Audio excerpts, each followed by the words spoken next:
अस्सलाम वालेकुम स्टूडेंट्स। इस वीडियो में हम लोग देखेंगे कि इलेक्ट्रोलाइटिक सेल और गैल्वानिक सेल में फ़र्क क्या है।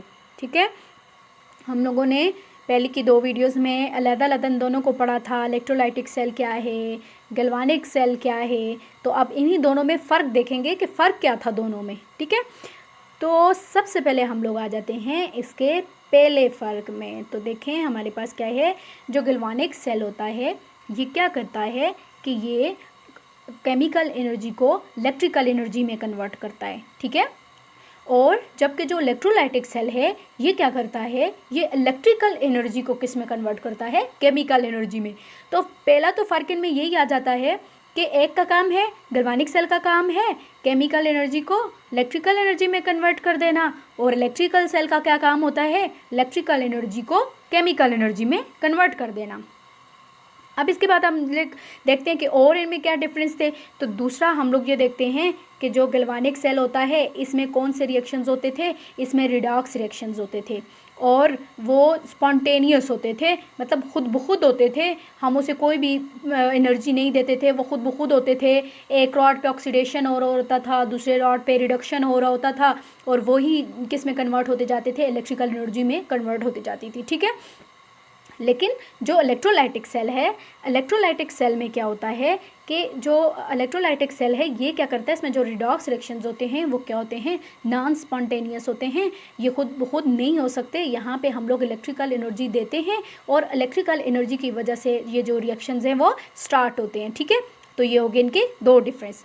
अब हम लोग आ जाते हैं इनके तीसरे डिफरेंस पे, और तीसरा डिफरेंस क्या है कि जो गैल्वानिक सेल है उसमें हमने देखा था कि हमने दो कंटेनर लिए थे। ठीक है, और दोनों को, एक सेल को भी हाफ सेल कह दिया था, दूसरे सेल को भी हाफ सेल कह दिया था, और इन दोनों सेल को मिला के हमने कहा था कि एक सेल बनता है। ठीक है, तो और एक तो दो कंटेनर लिए, दूसरा एक और चीज़ हमने उसमें इंट्रोड्यूस करवाई थी और वो थी साल्ट ब्रिज।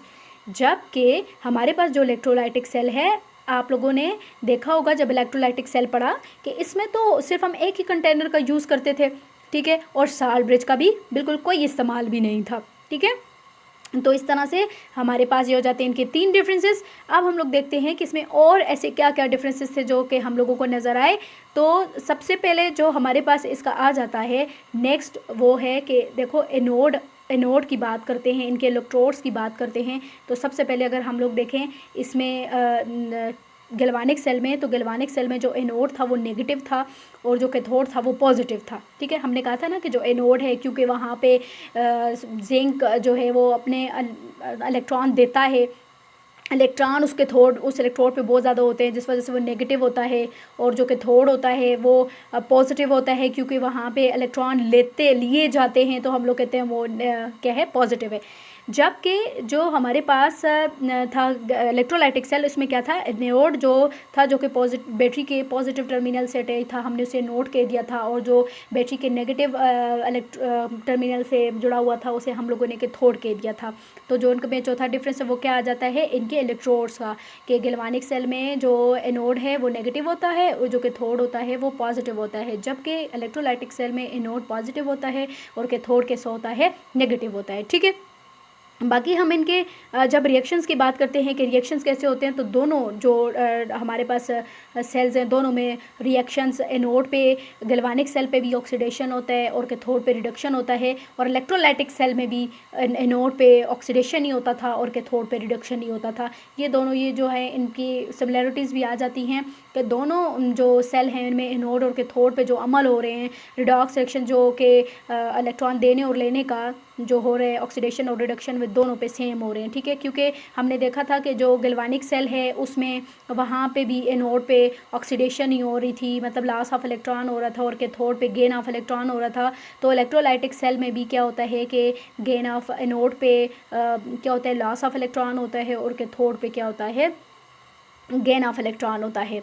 तो इसके अलावा जब हम इनका और डिफरेंसेस देखते हैं, तो हमने देखा था कि जो गैल्वानिक सेल है उसमें क्या होता था कि गैल्वानिक सेल में क्या होता था कि जो भी स्पीशी होती थी वो क्या करती थी, वो लेती थी।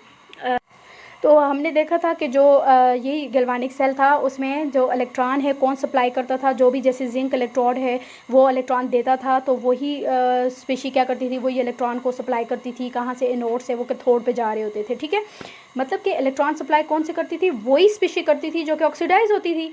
लेकिन जो हमारे पास इलेक्ट्रोलाइटिक सेल है, इलेक्ट्रोलाइटिक सेल में क्या होता था कि इलेक्ट्रोलाइटिक सेल में जो एक्सटर्नल बैटरी है वो क्या करती थी, इलेक्ट्रॉन पंप का काम करती थी, और वो क्या करती थी कि एनोड से जो इलेक्ट्रॉन जाते थे उन्हें लेके सप्लाई करती थी कैथोड की तरफ। ठीक है, तो ये फ़र्क दोनों में क्या है कि एक में गैल्वेनिक सेल में जो इलेक्ट्रॉन जो सप्लाई करती थी वो जैसे अगर जिंक इलेक्ट्रोड था तो वही जिंक ही वो काम करता था, उनको इलेक्ट्रॉन सप्लाई का काम वो इलेक्ट्रॉन देती थी। जबकि जो आपके पास इलेक्ट्रोलाइटिक सेल है इसमें क्या होता है कि इसमें जो बैटरी है वो इलेक्ट्रॉन पंप का काम करती थी, ये एनोड से इलेक्ट्रॉन लेके सप्लाई करती थी कैथोड के ऊपर। तो हम लोगों ने इसमें जो मेन डिफरेंसेस पढ़े वो क्या क्या पढ़े, अभी हम लोगों ने देखे कि जो गैल्वेनिक सेल है उसका काम होता है केमिकल एनर्जी को इलेक्ट्रिकल एनर्जी में कन्वर्ट करना, जबकि जो आपके पास इलेक्ट्रोलाइटिक सेल होता है वो क्या करता है, ये कन्वर्ट करता है इलेक्ट्रिकल एनर्जी को केमिकल एनर्जी में।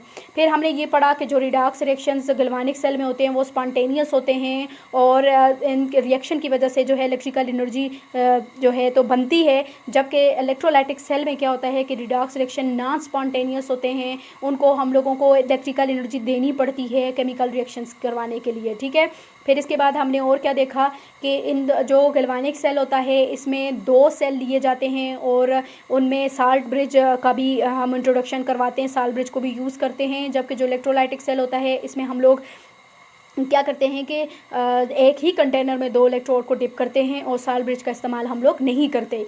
फिर इसके अलावा ये कि जो दो अमल थे यहाँ पे, जो एनोड पे ऑक्सीडेशन, कैथोड पे रिडक्शन, ये वाला जो अमल है, ये दोनों जो सेल हैं गैल्वेनिक सेल और इलेक्ट्रोलाइटिक सेल, ये दोनों में सेम ही हो रहे होते हैं। सिर्फ एक फ़र्क होता है, वो ये होता है कि जो एनोड होता है इलेक्ट्रोकेमिकल सेल में, गैल्वेनिक सेल में नेगेटिव होता है, जबकि कैथोड पॉजिटिव होता है। जबकि इलेक्ट्रोलाइटिक सेल में क्या होता है कि एनोड जो होता है वो पॉजिटिव होता है और कैथोड क्या होता है, नेगेटिव होता है। फिर लास्ट हमने जो फ़र्क देखा वो ये था कि यहाँ पे गैल्वेनिक सेल में जो इलेक्ट्रॉन है वो सप्लाई करते थे, जैसे अगर जिंक मेटल है वो ऑक्सीडाइज हो रही है जो स्पीशी, तो वही इलेक्ट्रॉन अब हम क्या कहते हैं कि जो लॉस ऑफ इलेक्ट्रॉन अब कहाँ पे हो रहा था, लॉस ऑफ इलेक्ट्रॉन हो रहा था किसके ऊपर हो रहा था, आपके पास एनोड के ऊपर हो रहा था। फिर वहाँ से ही क्या होता था, इलेक्ट्रोड के ऊपर जाते थे, कैथोड के ऊपर इलेक्ट्रॉन जाते थे, और वो रॉड क्या करता था, प्रोवाइड आगे से उन इलेक्ट्रॉन को दे देता था, किसको दे देता था, जो भी सोल्यूशन में आयंस मौजूद थे उनको इलेक्ट्रॉन देता था, और इस तरह से वो रिड्यूस हो जाते थे। ठीक है, तो जहाँ पे जब इलेक्ट्रोलाइटिक सेल जो है, इलेक्ट्रोलाइटिक सेल में जो है वो बैटरी सप्लाई करती है इलेक्ट्रॉन को, वो इलेक्ट्रॉन पंप का काम करती है, वो एनोड से लेके इलेक्ट्रॉन को किसको देती है, कैथोड को देती है। ठीक है, तो ये इनमें क्या थे हमारे पास, ये इनमें मेन फ़र्क थे।